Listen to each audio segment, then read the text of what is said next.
People saw. If you've ever wondered why it's taken you so long to figure out what's happening now in American politics, don't blame yourself. It's not your fault. It's hard for most Americans to comprehend the total dishonesty of American liberalism. Virtually nothing the liberal says is true. And the lies are not ordinary lies. The lies are so brazen, so aggressive and unending that it's difficult for a normal person to understand what's happening. 30 years ago, for example, liberals began to lecture us, softly at first and then in an increasingly high volume, about tolerance. How could you have known then that they planned, in fact, to usher in the most intolerant age in American history? They've done that now, but few people saw it coming. We shouldn't make the same mistake again. Liberals are now telling us they plan to protect American democracy, and that's the clearest possible sign that they intend to end it. 13 months from this week, the United States will hold a national election. In a democracy, citizens can vote for the candidate of their choice. That's not just a feature, it's the defining fact of the electoral system. The people rule. They can send anyone they want to Washington because they're in charge. But this year, in the name of protecting democracy, liberals have decided to strip Donald Trump's name from the ballot in states across the country. Trump is the front runner in the presidential race. He's currently beating Joe Biden in the polls. Yet liberals have decided that you should not be allowed to elect him president. That's not democracy. It's the opposite. It's totalitarianism. Just this morning, Donald Trump appeared in court in New York in a civil case brought by the state's attorney general that was designed explicitly to keep him out of the White House. That case is part of a larger legal barrage against Trump that so far includes a total of 91 felony counts, every one of them politically motivated. But today's civil case is especially absurd. In fact, it's hard to overstate its ridiculousness. In sum, Trump stands accused of inflating the value of collateral used to secure loans that he has already paid back with interest. In other words, there is no injured party in this case. The biggest banks in the world assessed the risk and they made a profit, as they almost always do. Not a single person was defrauded. For this non-crime, Trump and his children are in the process of losing their homes and their businesses. Here's MSNBC's live coverage of the hearing today. And as you watch, pay special attention to the judge in the case, Arthur Engoron. And there you see President Trump, the former president, I should say, next to his attorney, and that's Chris Kise, who we expect to make the opening statements here. And then this, Judge Engoron. I guess, is Judge Engoron. There he is, the judge, mugging like he's on stage in a middle school play, grinning, preening for the camera. Arthur Engoron is thrilled to be on MSNBC. It's nauseating.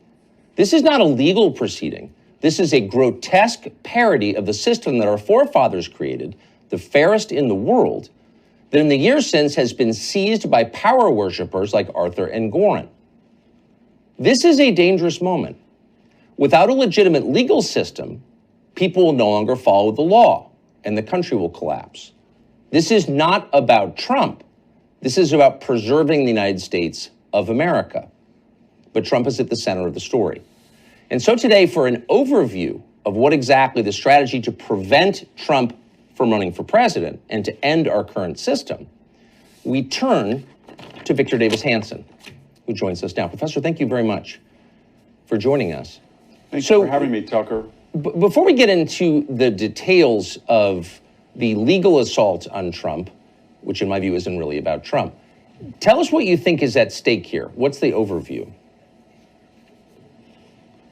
Well, I think they've come to the conclusion that Trump represented an existential threat, and by association, half the country did to their vision of what they want to transform us into.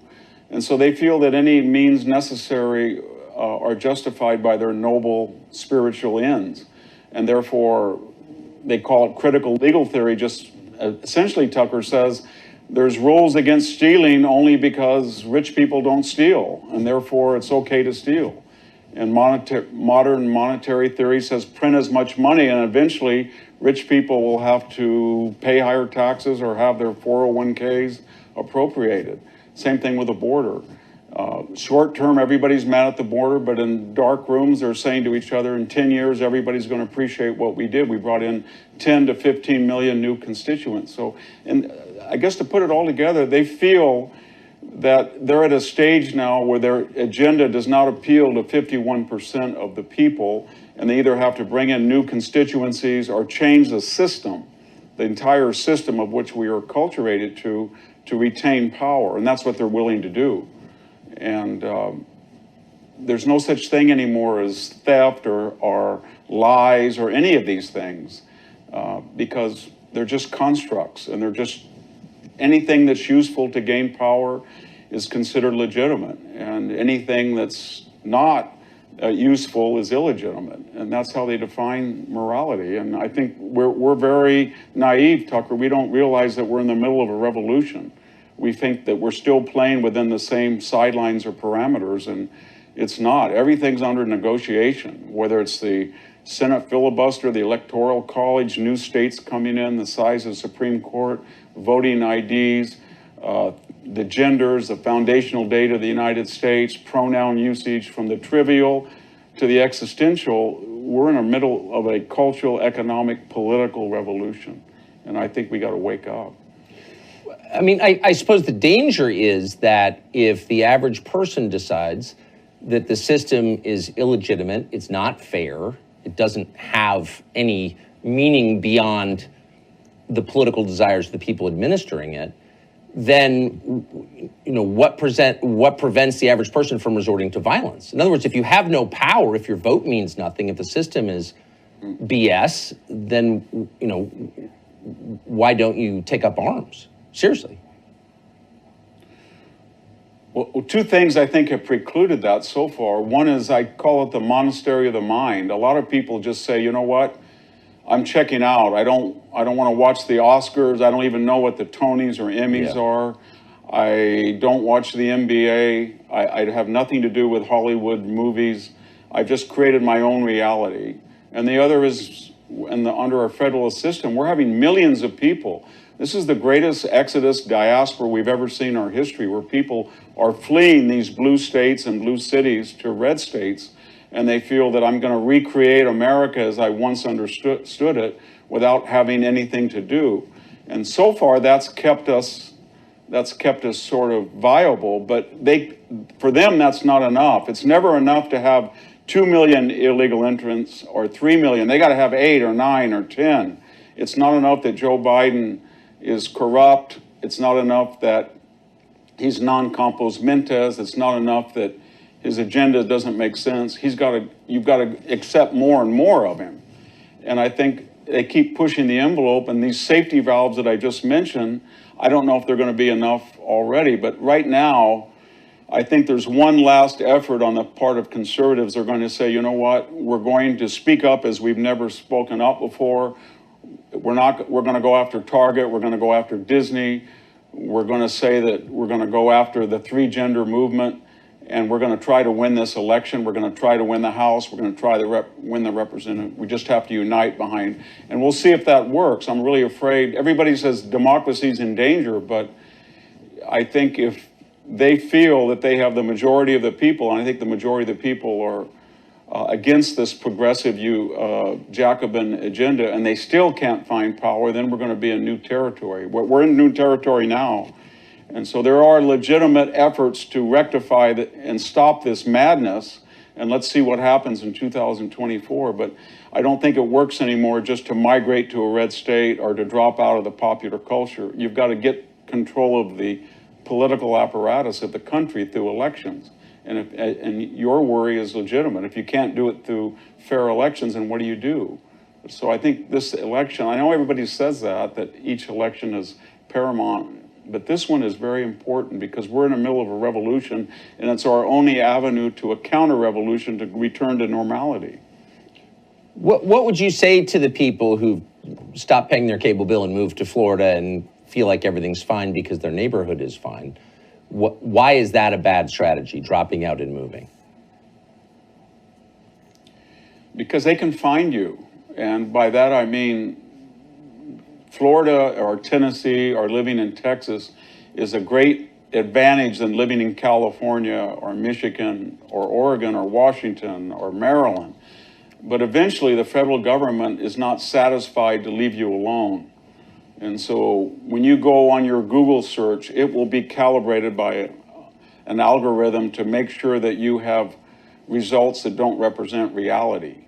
And we're in a federal system where we have $33 trillion in debt, and there's only three ways to get out of it. You either have to inflate all of our currency, which we're trying to do, I suppose, or we're going to have to appropriate capital, which they've talked about, giving credit to Social Security years by taking 401k money, or you're going to have to renounce the debt, and that's going to affect all of us. And I don't need to mention that a lot of this crime is going across state lines, and you can be in red state Texas, and the federal government can say you can't protect the Texas border, or maybe it can redefine the American border as the border with Oklahoma and tell it Texas. You're not sending your illegals northward, but you're not going to be able to stop them coming into your state because we've targeted you for radical demographic change. So it's a stopgap sanctuary, but it shouldn't lull us into the idea that it's a solution. The solution is to take back the Congress, to ensure the Supreme Court is a traditional Supreme Court, and to win the presidency. But unfortunately, the Republican Party, which we all look to, I don't look to it very much anymore, has lost 7 out of the last 8 popular votes, hasn't won 51% since George H.W. Bush did it by bringing in Lee Atwater in 1988. And then we decided we don't want to ever win that way again. It was too ugly, they thought. So I guess the idea in the national level is to win, to lose nobly and never to win ugly. But we've got to change that attitude because we're dealing with people that are not democratic liberals in the way that we used to define them as Bill Clinton or Harry Truman or JFK. This is a new generation of, as I said, Jacobins, and they believe that any means necessary are justified morally to achieve their morally superior aims. What happens if Democrats win the presidency in 2024? If they win the presidency, that means they'll keep the Senate and they'll probably take back the House.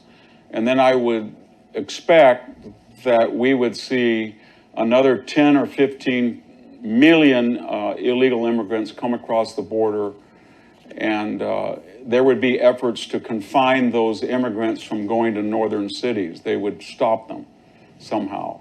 I would assume that we would probably have advisors in Ukraine, and that would be charitable. I think people really do want to intervene in Ukraine with U.S. manpower.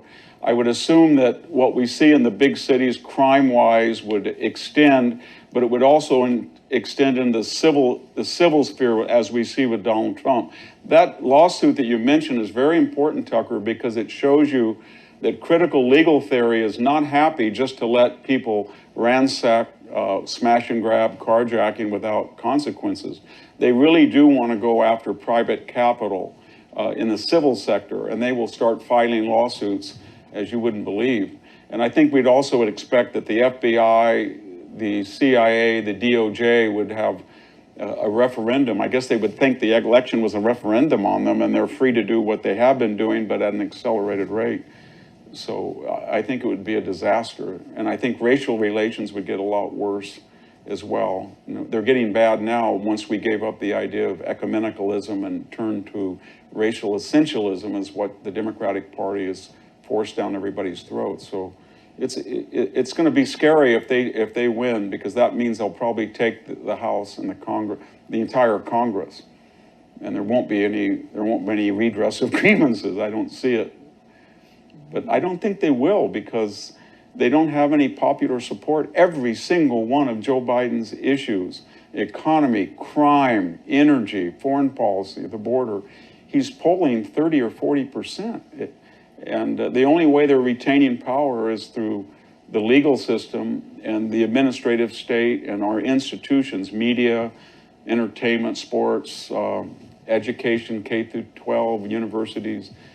And it's kind of an artificial way of getting power without popular consent. That's why I think you were right on when you said they don't believe in democracy. In fact, op-ed writers in the New York Times will say that now, that democracy is a flawed idea, because it doesn't any longer ensure the result that they have to have. Like good Bolsheviks or good Jacobins, they eventually always turn on elections. They don't want them. And so we'll see. It's going to be a very explosive. I hope everybody can keep their head, because I think the next 12 to 18 months are going to be the most explosive in our history since the Great Depression. Do you think Trump is leading now? What do you think would happen if 11 months from now, Trump were still leading? Yeah, well, we're uncharted. We have no idea about this election, Tucker, because first of all, we've never had a president running against an ex-president, number one. Number two, we've never had an incumbent president that is utterly corrupt, like Joe Biden, and has lost all of his, or most of his cognitive facilities, and is very unpopular. And yet we've never had a challenger who has been the victim of lawfare and is facing 91 indictments. And every time people say they wouldn't dare do this. Fannie Willis wouldn't dare. Letitia James is just an absurd prosecutor. She wouldn't dare. Alvin Bragg is a buffoon. He wouldn't dare. Jack Smith is a partisan. Every time people say that, they do. And so I don't know if there's a strategy to keep Donald Trump either out of a gag order or out of confinement at Mar-a-Lago or out of jail. So you can see where we're headed to, where Joe Biden isn't really a viable president anymore. He's a construct. He's being used by the hard left, by the Obamas and the Elizabeth Warren, Bernie Sanders squad wing of the Democratic Party. And it's getting to the point of caricature. So you put all of those things together and add in a Kamala Harris that frightens everybody, because we've never had such an incompetent vice president, I think, and one so unfit to be president. And everything, all bets are off. It's like putting a group, all sorts of ingredients of explosive into a kind of device, and it's going to blow up, I think, somehow. But I don't think we can predict what's going to happen. It's just too volatile. I think the left feels that they want to push the envelope. They want to take the leading Republican candidate and they want to create charges against him, which they know they would have never lodged had he just said, I don't want to run for president. They would have let him alone. So these are patently political, and they want to destroy him psychologically, financially, and of course politically. And they think they can get away with it without a pushback, and we'll see. And so I think the other candidates are going to be, I don't know what their line should be, Tucker, but I think it should be, if you want to vote for me, I am going to be viable, and I'm going to make sure that they never do to Donald Trump what they're doing now, and I'm in a better position to help Trump than he is. That's the only, I think, legitimate argument to make, that this involves everybody. And if you're going to run for president and you feel that you embrace the MAGA agenda, you should say that I will not be in jail. I won't be exposed as to the same degree. And if I can survive, I will change the system and make sure Donald Trump is exonerated and no one else has to face this. But otherwise, it's going to be a very complex, bizarre, baffling period. I don't think the founders had, this is their worst nightmare, 2023-24. I don't even think you'd have to support Trump's agenda or Trump the man to see this as an assault on a centuries-old system that's worked better than any other. And I wonder why almost nobody in Washington seems to see that or be willing to say it out loud. Yeah, the only question I have about that is I don't know why they did not go to the same extremes. They did go to extremes against McCain and Romney, etc. But there was something about Trump, his personality, that was an affront to the bicoastal standard of, I don't know, what they thought was acceptable or desirable, or it was his agenda. When they looked at the particular MAGA agenda and they said, my God, we have sizable investments in China and they are our partner. They're not an existential threat. This is really scary. Or we have this idea of global global ecumenicalism, we can't have a border anymore, and this guy wants to bring back a border. Or we have this idea that how we look or our race is essential, not incidental to who we are. And he would want to bring back this crazy melting pot and destroy the entire woke movement. So I think it did represent to them a DEFCON 1, and they said, we can't have this. And it would have been all right, Tucker, had he been a third party Ross Perot. They dealt with people like that in the past, and they'd already been able to handle them. But he won the Republican nomination, got elected, and now he wants to be back. And they just said, we're going to do everything possible, and we're going to even reject our prior democratic liberal heritage of, ACLU, free speech, and transparency, and the church committee investing. All of that's off the table. We don't want to do any of that anymore. We're going to do anything necessary to destroy this guy's vision and the other candidates who share his vision. Because if we don't, we're going to go back to an America that we didn't like when it was there, we don't like now, and we sure as hell don't want it to be an America in the future like that. I think even people who are skeptical of the claim that the last election was unfair or rigged have concluded that it was in fact unfair. And the federal agencies got involved in a partisan way. It was not a free and fair election. Given that that system is still in place, you think it's possible for a Republican or Trump specifically to get elected in 2024? It's very difficult. What the left did was absolutely brilliant, Tucker.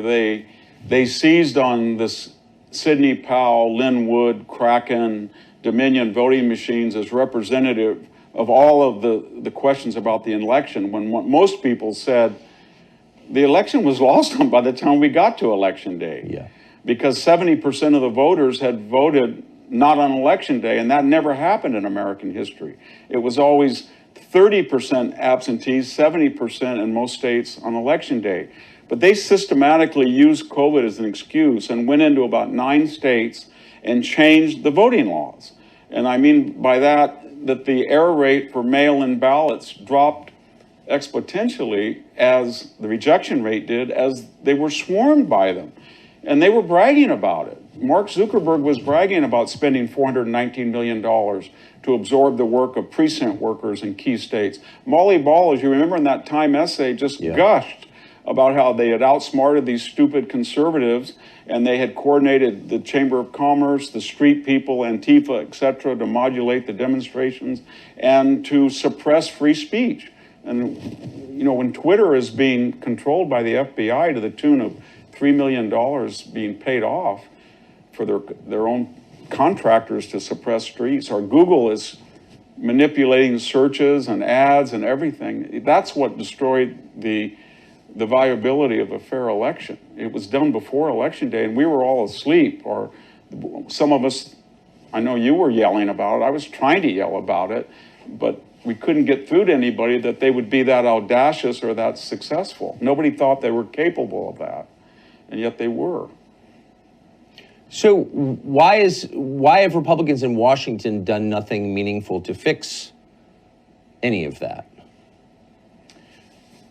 I think the traditional answer to that is probably accurate, that there's a culture that is created, and it's kind of a lose nobly, avoid winning ugly, profit both financially and psychologically, the status quo, and they feel that their own constituents, some of the Republican constituents, are kind of out there and an embarrassment to the type of culture and environment that they operate in Washington. And so the sense is, I'm not going to be too affected by the left-wing takeover because I know I can make the necessary adjustments in a way that my constituents can't. And so I think there's sometimes in the case of somebody like Mitch McConnell, it can be overt, but in other cases it's pretty clear as well. And that's been going on for a long time. And the problem we're having now is that you need leaders who are trying to tell people we are in a Jacobin takeover of this country, and the old get along at any cost does not work. And I don't think people want that disruption in their comfortable lives in Washington. I mean, if you say to somebody in the Republican establishment, you've got to break up the FBI, you've got to take the headquarters and put it in Kansas City and farm out the divisions to other cabinet posts to prevent that concentration of really dangerous power. You've got to do something with the CIA. You've got to do something with the DOJ. We've got to have massive legal reforms. I don't think they're up to that. I really don't. I don't think they're up to being trashed in the Washington Post or the New York Times, or not being invited to a particular guest spot on a network news, or being shunned by NPR and PBS. They're just not up to that, or having their books trashed by book reviewers on the left. They don't want that. There's a few that do, and but until we get a lot of people who say, you know, you on the left culturally have nothing that I want. And so when you hate us and call me names and you lie about, I take that as a badge of honor. I don't try to provoke you. I want to get along with you, but you have no cultural influence over me anymore. And I'm going to be an advocate for returning to the country to the principles upon which it was founded. I think that's what people want to hear. And I think in 2024, they'll hear that. And they're going to have to, each person according to their station, Tucker, stand up, give money to the cause, write letters to the paper, volunteer to work at precincts, monitor what the left is doing with mail-in ballots. And you're starting to see that grassroots interest, but the question is, will it be in time and of a magnitude that will stop this? So, to the hearing today in New York, the civil case against Trump, my read of it is that it's ridiculous. The premise is absurd. Am I missing something? Is there any merit, do you think, just as objectively as you can, to this suit? Well, I mean, in a larger sense, no, because you can ask yourself two questions. Would Letitia James and the people who were doing this, would they have done it if Donald Trump on January 7th said, conditions have changed, I'm now not going to run for office? I think the answer is no. And then the second thing, are some of the giants of New York finance and real estate, do they operate in a way that is completely different than Donald Trump? They never overvalue an asset? And I think the answer is no. And then the third question might be, now that you picked on Donald Trump, are you going to systematically look at the bank applications and loan applications of, say, 50 or 60 of the largest developers in New York, especially on the left-wing side? I don't think so. Yeah. So, and especially you made a good point that the bank is not filing suit and saying we lost all of its money. And then we have to juxtapose it, Tucker, to what we're witnessing on the other side with somebody like Sam Bankman-Fried that was put on house arrest on the Stanford campus. We now know about his parents, two renowned Stanford law professors that were grifting off their own son and siphoning money from his company as it was collapsing, which was a big bundler and provider of millions of dollars for the Democratic Party. And nobody in the Democratic Party seems to be upset about him. And then we have Hunter Biden looking at us, and you want to ask Letitia James, are you really going to do anything, or do you think that Joe Biden should face consequences for again and again and again telling the American people he had no knowledge or participation in any of Hunter's business when you know that was untrue, and money was coming to his address? And so it's a very strange time, Tucker, when you have all this evidence, both to exonerate Donald Trump because of this asymmetrical treatment and the fact that there was no damage, but also when you're looking at Hunter Biden or Menendez and all these people, and you think, how can they, with a straight face, tell us that there's not a shred of evidence that Hunter and Joe were acting in an illegal fashion? And the President of the United States, as we talk, you and I are talking right now, the President of the United States is pretty clearly, as Vice President, was utterly corrupt and has never accounted for that. And nobody on the left cares about it. More importantly, the judiciary or the prosecutorial arm of the United States government is protecting him. Let me ask you one last question. So I want to put up a clip of as you noted, there's a lot going on, and no matter what side you're on, I think any aware person sees that this is a revolution. Our most basic systems are changing for good or bad. And yet the news coverage, I mean, not only is it partisan, it's also incredibly shallow. Here's MSNBC's coverage of the civil trial in New York, the case against Donald Trump. Just one clip of it. As of this order, several of the crown jewels in Trump's real estate empire, the properties upon which he built his brand, those properties are now in limbo.